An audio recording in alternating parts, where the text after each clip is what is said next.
Hello folks, welcome to the channel. If you wish to learn how to undo or reset, always use this app option, then watch this video.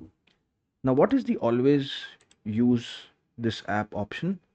So basically if I have a file and I will want to open it with a certain app. So if this is a .mp4 file, I will say, you know what, let me choose another app and let me open it with media player, and it will ask me, should I always open the .mp4 file with the media player? I will click always.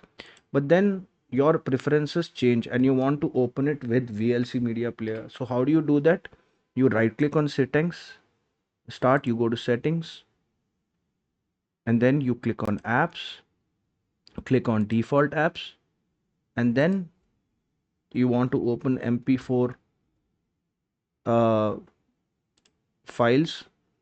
Default is VLC. I change it to media just to give you an example.